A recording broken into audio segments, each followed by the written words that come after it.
Yeah. Oh man, I'm so happy to break this news right now.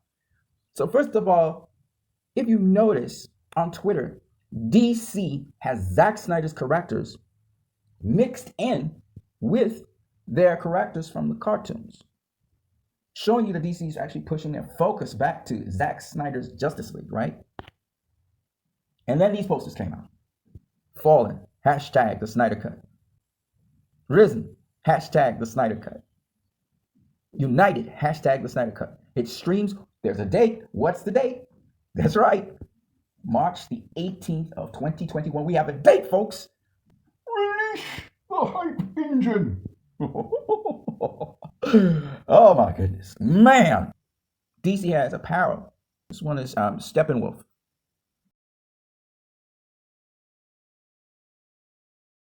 Steppenwolf with the mother boxes, And here's another one, Dark Side. Mind you, this is DC apparel. So first, it was Fallen. And you can see that the Justice League, the sign, the symbol, it's broken. And then you see, after Fallen, the second thing is Risen, right? And you see the flag, the tattered flag of Justice League, but it's standing out. It's risen out of the ruins. And then the third one is United or Reborn. You see a film. So that's Fallen. There's Risen. And there's Reborn. You see the film of Justice League, Reborn, Us United. And those themes are actually themes of a hero's journey, right? The hero starts on his journey, and he encounters difficulty. He falls, he stumbles, he falls. And then he rises from that. And then when he's reborn, he's better off than he was when he began, which is pretty much the journey of this film. So Snyder Cut Hammett said, I want to bring pictures. What do you think of the Snyder Cut posters? First one's titled Fallen, second one's Risen, and the last one's Reborn. Can we discuss why they're called that? He knows exactly what he's saying because he knows Warner Brothers Pictures tried to destroy Zack's vision and bury it. It wasn't supposed to rise, but it did. And now it's about to be reborn. It's about to be seen. Why is that important? Juanita Davis, or Joe Davis, maybe Jonita is her name, she said, I posted a question a year ago with help from mostly black and brown Snyder fans. Can the Snyder Cut prove whitewashing in the final cut of Justice League? The cut is justice for Ray Fisher. The cut is justice for Zack. The cut is justice for the cast and crew. It's justice for black and brown fans. And it's also justice for Zack Snyder Justice League fans. And the collector even clarifies it further.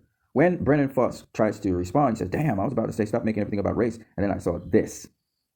And he's talking about Joss Whedon. But it's not just Joss Whedon. He was aided by Jeff Johns. And he was also aided by John Byrne. But he replaced it with Iris West, which was a black cast. He replaced Cyborg's mother. He replaced the Asian scientist, which was working in Star Labs, who is supposed to be a future superhero as well. He replaced a number of black actors in this movie, and moments when they were supposed to have moments in the movie with white actors. He literally whitewashed the thing, and these are the white actors right here. And so, what does Ray Fisher say? He says, the Snyder Cut bends towards justice. And in this time in the world, this hero's journey typifies so many things, right? Even though Zack Snyder was just going for the hero's journey, at this point in juncture in the world, with the coronavirus out there, the economic difficulties out there, with the situation, the political situation in the United States of America and in Russia and in other parts of the world, even recently what happened with Robin Hood and the investors who were able to carry up stocks in the stock exchange on Wall Street. It must be understood that there's always this battle towards justice, that there's always this hero journey that is involved. And here Ray Fisher talks to it, and then it was clarified by Juanita Davis. It's not just about the film. It's not just about the fans' journey. It's justice all around. HBO Max, they're on board. Zack Snyder's Justice League premieres March 18th exclusively on HBO Max. March 18th. That probably Easter weekend, but we have to check. I have to check to see if it's Easter weekend, if it's still going to be another rebirth story, which would be great. But if it's not a problem. It was November the 17th, 2017, when the movie was first brought to theaters. And March 18th, just one day away from that, in 2021, it's coming to fruition, finally, in the form it should have been. In fact, it's in an enhanced form than it should have been. Again, the hero's journey, right? And this fan, who's Okiro, he's actually having fun when they said, back in 2019, which was not too long ago, they were saying that the Snyder Cut, what the hell is it, and why it will never see the light of day. Never see the light of day. It almost sounds like Warner Brothers Pictures buried this film. And then Martin Beaumont, he says basically the same thing. Beaumont, I think it is. He said the same thing. The unicorn exists. The pipe dream became reality. It's so awesome. And basically, Comic Movie Marks captures my sentiment on that. Alina was wondering, how about international audiences? How are they going to see Justice League? Dan Jerkins, he was very flattered by the risen iconography of the Justice League flag. And here's the iconography here. This is what Dan Jerkins was talking about. He felt flattered by the fact that his Death of Superman cover, Zack Snyder basically captured that. So here's the Death of Superman cover right here. Dan Jerkins is the guy that wrote it. He didn't draw it, but he wrote it.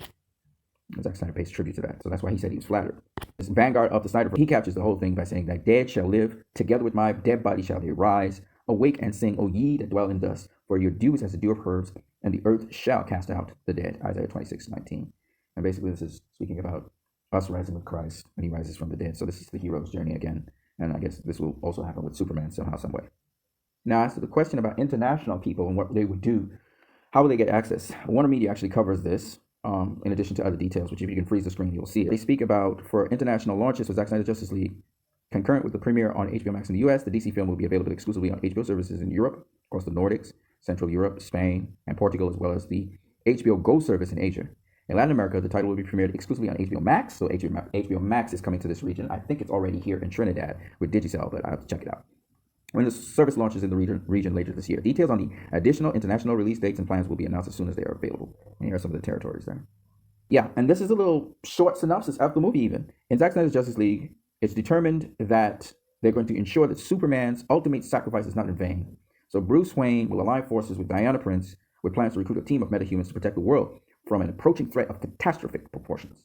The task proves more difficult than Bruce can imagine, and each of the recruits must face the demons of their own past to transcend that which held them back, which is so deep. You remember when he said, you can't afford to hold back, allowing them to come together, finally forming an unprecedented league of heroes. Now united, Batman, Wonder Woman, Aquaman, Cyborg, and the Flash may be too late to save the planet from Steppenwolf, Desaad, and Darkseid, and their dreadful intentions. John Aaron Garza, he says this: when AT&T and Warner Media are tweeting about the Snyder Cut, and then you have WB Pictures and Warner Brothers staying quiet, that really shows so much how disconnected and divided they truly are. The best thing is, one is the boss and the other is the stepchild. That is, Warner Media is the boss. You know what I mean? Shout out to Jason Keeler for supporting this venture, because if it was up to Warner Brothers Pictures, this never would have happened. It's clear to me as day that Warner Brothers Pictures is not interested in comic book movies, which have a very, very serious tone. They are now pushing, actually, to get Berlanti from the CW to do their movies. So it's clear their direction is one in which they're trying to sell toys. They're not making a lot of money off of their movies, and it seems as though they're cool with that. But hopefully HBO Max will be the place, like I said before, where we'll actually see good content. I have no confidence in the CW. I have no confidence in Greg Berlanti. I have minimal interest in Superman and Lewis. I definitely would love to see more of Zack Snyder's Justice League continue.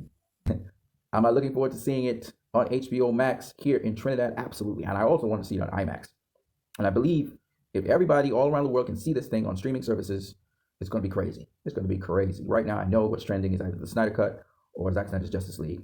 I'm trying to get both to trend. If you guys are on Twitter, don't forget to go up there and hashtag that thing all day. I hope you guys enjoy the rest of your day. Yes! March 18th. Mark it down, baby. It's on.